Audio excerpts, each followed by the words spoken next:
পিঙ্কি আপা, কি রান্না করছিস রে? গোটা বাড়িতে গন্ধে একেবারে মমো করছে। এই তো বোন, চালের রুটি আর মাখা মাখা করে মাংস রান্না করছি। মামি আজকে এটাই রান্না করতে বলেছে। তুই এসেছিস, ভালোই হয়েছে। তুই একটু গিয়ে মিনাকে সকালের নাস্তাটা দিয়ে আয় না বোন। ও কি যে রাগ করবে। আসলে আমার একটু দেরি হয়ে গেল, একা হাতে সব করা বুঝিস তো। তুমি সব সময় কেন ওদেরকে এত ভয় করো? তুমি তো জানো এই বাড়িটা আমাদের। আমাদের বাবা মা কষ্ট করে এই বাড়িটা আমাদের জন্য করেছে, কিন্তু বাবা মা মরে যাওয়ার পর থেকে মামি আমাদেরকে কি পরিমাণই না খাটায়। তারপরেও কখনোই তুমি ওদের মুখের উপরে কিচ্ছু বলো না কেন? আমরা কি ওদের মুখের উপর কিছু বলতে পারি না? আমরা কেন ওদেরকে এভাবে সহ্য করব? আর দেখো, মামাও কিছু বলে না। আমার এটা খুবই খারাপ লাগে, খুবই কষ্ট হয়। আরে শোন না, তুই এখনো অনেক ছোট, এসব তুই বুঝবি না। যা না, সকালের খাবারটা দিয়ে আয় ওকে। ও পরে রাগ করবে। আর মামার কথা কি বলবো, নিজের সংসারের শান্তিটাই সবার আগে। মামা যদি আমাদের হয়ে কিছু বলতে আসে, মামি অনেক ধরনের অশান্তি করে, যেটা কেউই সহ্য করতে পারবে না। আচ্ছা ঠিক আছে, খাবারগুলো দাও, আমি গিয়ে দিয়ে আসছি। এই যে শুনছো, দেখো তোমার ভাগ্নিদের কাজ দেখো। ওই রুমকি জুমকিকে আমি সেই সাত সকালে বলেছি সকালের নাস্তাটা বানাতে, কটা চালের রুটি আর মাংস কষে দিতে। এখনো খবর আছে, বেলা গড়িয়ে কখন জানি দুপুর হয়ে যায়, এখন পর্যন্ত খাবার খেতে পেলুম না। তুমি ওদেরকে কিছু না বলে বলে একেবারে মাথায় তুলে রেখেছো। আসলেই তোমার কথাগুলো শুনে আমি অবাক হয়ে যাই গিন্নি। মামোরা দুটো মেয়েকে সারাটা দিন খাটাও, আর নিজেরা মা মেয়ে বসে বসে খাও, আর সব সময় ওদের ভুল ধরার জন্য বসে থাকো। কেন? নিজেরা গিয়ে একটু হাতে হাতে যদি ওদের সাথে কাজ টাজ করো, তাহলেই তো কাজগুলো তাড়াতাড়ি হয়ে যায় নাকি? আহ, মরণ! তোমার তো শুধু নিজের ওই ভাগ্নি দুটোর কষ্টই চোখে পড়ে। আমার তো মনে হয় আমার মেয়ে নয়, বরং ওই দুটো মেয়েই তোমার নিজের মেয়ে। সব সময় নিজের বউ আর নিজের মেয়ের দোষ খুঁজতে থাকো। আর ওই দুটো বোঝাকে যে আমি সেই ছোটবেলা থেকে পেলে পুষে মানুষ করছি, তাহলে ওরা বাড়ির কাজ করে খাবে না তো কি করবে শুনি, হ্যাঁ? ওদের মা বাবা তো মরে গিয়ে বেঁচে গেছে, আর আমার ঘাড়ের উপর দুটো বোঝা চাপিয়ে দিয়ে গেছে। আমি আর কিছুই বলতে চাই না। একটা কথা মনে রেখো গিন্নি, পরের মেয়েদের উপরে যে অত্যাচার চালাচ্ছ তুমি, কোন দিন না এই অত্যাচারগুলো সুদে আসলে তোমার মেয়ের উপরে ফিরে আসে। জানো তো, কর্মফল সবাইকেই একদিন না একদিন ভোগ করতেই হয়। সাবধানে থেকো কিন্তু। এই চুমকি, এসব কি রান্না করেছিস তুই বোন মিলে সারা সকাল ধরে? মাংসের মাঝে যে পরিমাণ লবণ হয়েছে, আমি তো খেতেই পারছি না। ছে! ও কি, ভালো না লাগাতেই এই অবস্থা? ভালো লাগলে তো দেখি পুরো পাতিলটাই শেষ করে ফেলতি। ভালো লাগেনি তারপরেও এতগুলো মাংস রুটি সব সাবার করে ফেললি। আসলে ভালো তো ঠিকই লেগেছে, কিন্তু বলবি না, আমাদের দুই বোনের প্রশংসা করতে তো তোদের মা মেয়ের খুব কষ্ট হয়। চুপ থাক! মুখে মুখে এমন তর্ক করলে তোদের দুই বোনকে আমার মা ঘাড় ধরে বিদায় করে দেবে। কেন রে? কেন আমাদের দুই বোনকে বিদায় করে দিবি? তুই কি ভুলে গেছিস এটা আমাদের বাড়ি? আমাদের বাবা মা কষ্ট করে আমাদের জন্য বাড়ি করে রেখে গেছে, আর তুই আমাদেরকে বিদায় করবি? আর হ্যাঁ, এতই যদি খারাপ লাগে, নিজে রান্না করে খা গিয়ে। অকর্মা ঢেকি একটা! মা, দেখো না, ও আমাকে অকর্মা ঢেকি বললো। ও মা! মা! বড় আপা, বল না রে, আমাদের মা বাবা কেন আমাদেরকে রেখে ওই দূর আকাশের তারা হয়ে গেল? আমার না বাবা মায়ের আদর পেতে খুব ইচ্ছে করে। মামির সারা দিন যত কাজ করি, তারপরেও কোনো দিন মন পেলাম না। আমার না খুব খারাপ লাগে। আমারও ইচ্ছে করে বাবা মায়ের কাছে তারা হয়ে চলে যাই। সত্যিই দিদি, আমার আর এভাবে ভালো লাগছে না রে। এভাবে বলিস না চুটকি, তুই ছাড়া আমার কে আছে বল? ভাগ্য বিধাতা আমাদের ভাগ্য এভাবেই লিখে রেখেছেন। এখানে তো আমাদের কোনো হাত নেই রে বোন। আর হ্যাঁ, কখনোই তুই আমাকে ছেড়ে চলে যাওয়ার কথা বলবি না। তুই ছাড়া কে আছে আমার? এত কষ্ট সহ্য করে আমি তোকে আগলে রেখেছি, তারপরেও তুই যদি এভাবে বলিস, আমি কি করব বল? এইসব আর ভাবিস না বোন, রাত হয়ে গেছে অনেক, সকালে আবার উঠতে হবে। ভোরে যদি উঠতে না পারি মামি আবারও অনেক কথা শোনাবে। তাড়াতাড়ি ঘুমিয়ে যা বোন। আরে ওই রমকে ঝমকে, কি রে নবাবজাদিরা, এখন পর্যন্ত উঠতে পারলি না? কতক্ষণ আগে সকাল হয়েছে, কি দুপুরবেলা উঠবি নাকি? বাড়ির কাজকর্ম সব যে পড়ে আছে, কে করবে শুনি এসব? উমা, এখনো দেখছি পড়ে পড়ে ঘুমোচ্ছে। দুই বোন সারা রাত পুটুর পুটুর করে গল্প করে এখন বেলা দুপুর পর্যন্ত ঘুমোবি নাকি? কি হয়েছে ওর? ও এখনো ঘুমোচ্ছে কেন? মামি, ছোটর গায়ে খুব জ্বর এসেছে, সারা রাত ও জ্বরে ঘুমোতে পারেনি। ওকে আর ডেকো না তুমি, বাড়ির সব কাজ আমি একাই করে দিচ্ছি, তুমি চিন্তা করো না। ঢং দেখে আর বাঁচি না, একটু গায়ে জ্বর এসেছে না কি এসেছে, এই জন্য আর উঠতে পারবে না।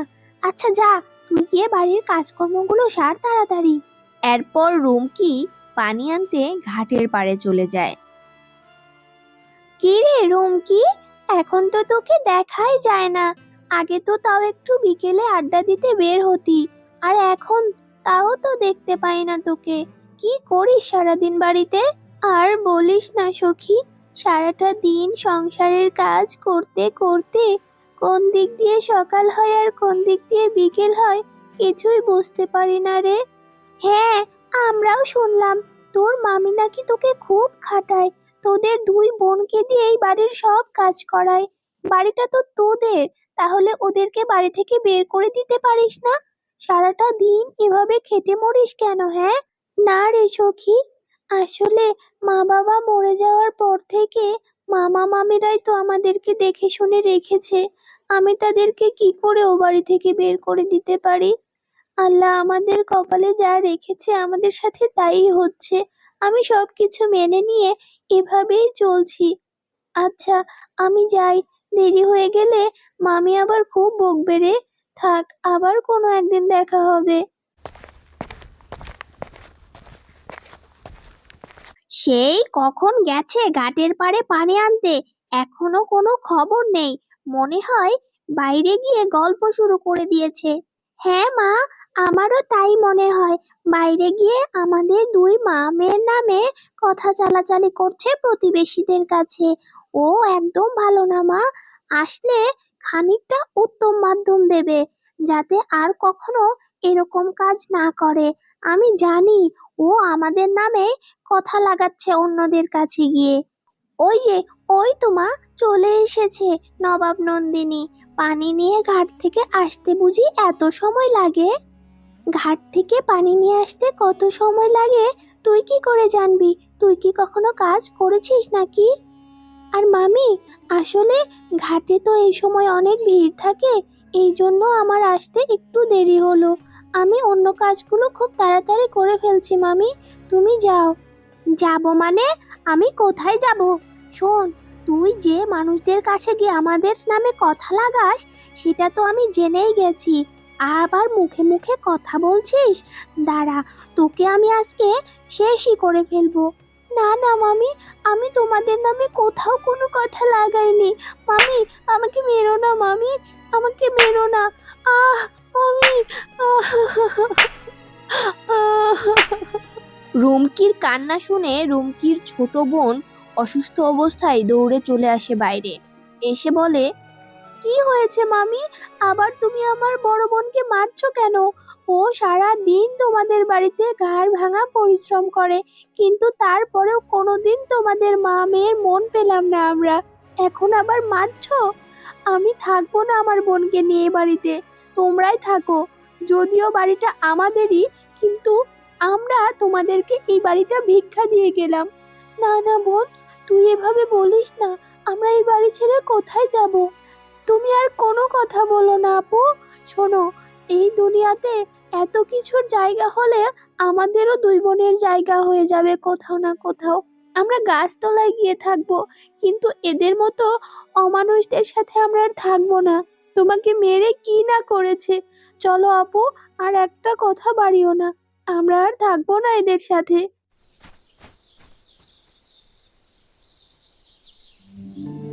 বোন, আমরা তো হাঁটতে হাঁটতে একেবারে বনের গহীনে চলে আসলাম। এখন কোথায় যাবি, কি করবি, কি খাবি? রাগ করে চলে আসা কি ঠিক হলো আমাদের? তুমি এভাবে বলো না আপু, আমরা রাগ করে এসে কোনো ভুল করিনি। ওখানে থাকলে আমাদের মার খেয়েই মরতে হতো। ওই যে দেখো, সামনে একটা কড়াই আর কুঠার দেখা যাচ্ছে। তুমি একটু কষ্ট করে কয়েকটা কাঠ কেটে আনো, আর আমি ওই সামনে থেকে কয়েকটা শাকসবজি তুলে আনি। এটা রান্না করে আমরা খেয়ে এখানেই ঘুমিয়ে যাব। ওদের কাছে থাকার চেয়ে এই পশু পাখিদের সাথে থাকা ভালো। আচ্ছা ঠিক আছে বোন, আমি চেষ্টা করছি কিছু কাঠ কেটে আনতে পারি কিনা। তারপর ওরা দুজনে মিলে কাঠ কেটে এনে কিছু খাবার সংগ্রহ করে সেটা রান্না করে খেয়ে দুই বোন ঘুমিয়ে পড়ে একটা তাঁবু টাঙিয়ে।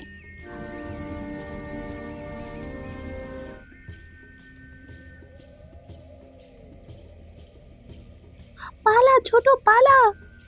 এই বলে দুই বোন দৌড়াতে থাকে, কিন্তু হঠাৎ করে একজনের হাত ছুটে যায় আর গিয়ে পড়ে বাঘের সামনে।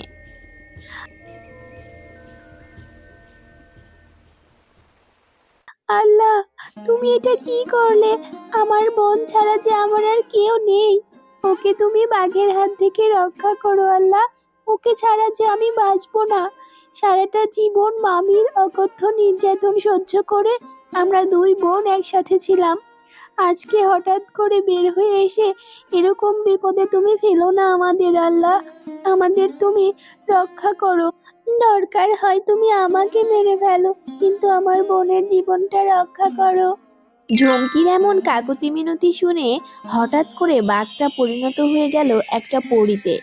তখন পরী বলল, তোমাদের দুই বোনের কষ্ট দেখে আমার খুব খারাপ লাগছে। আজ থেকে তোমাদের সুখের দিন শুরু হলো।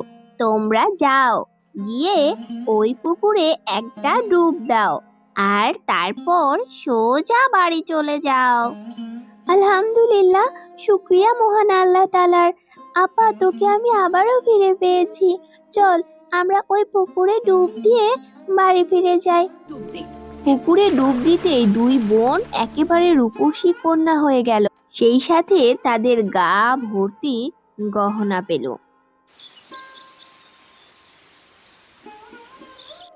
আরে মা, তোরা এসেছিস? আমি ভেবেছিলাম আর কোনো দিন তোদের দেখতে পাবো না। আয় না মা, আয়, তোরা ঘরে আয়। তোরা আমার ঘরের লক্ষ্মী। তোরা এই বাড়ি থেকে বের হয়ে যাওয়ার পর আমি নানাভাবে ঋণগ্রস্ত হয়ে যাই, আর সেই ঋণের টাকাগুলো শোধ করতে না পারায় আস্তে আস্তে আমার সব কিছু শেষ হয়ে যায়। এমনকি এই বাড়িটাও হয়তো আমি আর টিকাতে পারবো না রে। তোর বাবা মায়ের শেষ সম্বলটাও হয়তো আমার জন্য শেষ হয়ে যাবে। তুমি চিন্তা করো না মামা, আমরা তো চলে এসেছি। আর আমরা আমাদের এসব গহনা দিয়ে তোমার সব ঋণ শোধ করব। কিচ্ছু হবে না, তোমরা ভেবো না মামা।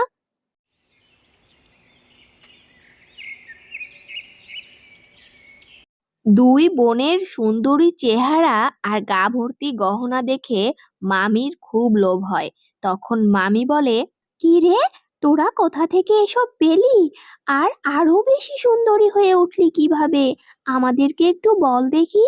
মামি, আর বলো না, আমরা হাঁটতে হাঁটতে জঙ্গলের অনেক গভীরে চলে গেছিলাম, আর সেখানে গিয়ে বাঘের কবলে পড়ি। পরবর্তীতে ওই বাঘ বনের পরীতে রূপ নেয় আর আমাদেরকে এসব উপহার হিসেবে দেয়। ও তাই বুঝি? আচ্ছা ঠিক আছে, আমিও যাচ্ছি। সেখানে গিয়ে পরীর থেকে আমিও অনেক গহনা নিয়ে আসবো। সেই সাথে তোদের চেয়েও বেশি সুন্দরী হয়ে ফিরবো আমরা মা মেয়ে। যেই বলা সেই কাজ, মা মেয়ে দুজনে নিজেরাই জঙ্গলের অনেক গভীরে যায়, আর সেখানে গিয়ে পরীর দেখাও পেয়ে যায়। তারপর, এই পড়ি, পড়ি, তুই ওই অভাগী মেয়েদেরকে, আমার বাড়ির কাজের মেয়েদেরকে এত সুন্দরী বানিয়ে দিয়েছিস আর এত গহনা দিয়েছিস, আমাদেরকেও দে। আমি আর আমার মেয়ে এসেছি, আমাদেরকেও দে বলছি। এভাবে বলছো কেন তোমরা? তোমরা তো নিজেরাই অনেক সুন্দরী, আর সেই সাথে তোমাদের অনেক গহনাও আছে। এত লোভ করো না, ফিরে যাও। লোভ করলে শেষে সব হারাবে। এই চুপ কর, বজ্জাত পড়ি। মা যা বলছে তাই কর, আমাদেরকে বলে দে আমরা কোথায় পাবো এসব। আচ্ছা ঠিক আছে, তোমরা গিয়ে ওই পুকুরে একটা ডুব দিবে, বেশি দিও না কিন্তু।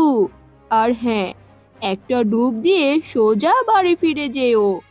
একটা ডুব দিয়ে ওরা যখন এত কিছু পেয়েছে, আমরা 2-3টে ডুব দিব মা, চলো চলো। লোভের বশে ওরা পুকুরে 2-3টে ডুব দেয়, আর তারপর মা মেয়ে বিচ্ছিরি জঘন্য চেহারা নিয়ে বাড়ি ফেরে। আর পরীকে হাজার ডেকেও তারা পায় না। আমরা এই গল্প থেকে শিখলাম, কখনোই লোভ করা ভালো নয়, অতি লোভে তাতি নষ্ট। আমাদের চ্যানেলটা সাবস্ক্রাইব করতে ভুলো না কিন্তু। ছোট বন্ধুরা, গল্পটি তোমাদের কেমন লাগলো অবশ্যই কমেন্ট করে জানাবে। ধন্যবাদ সবাইকে।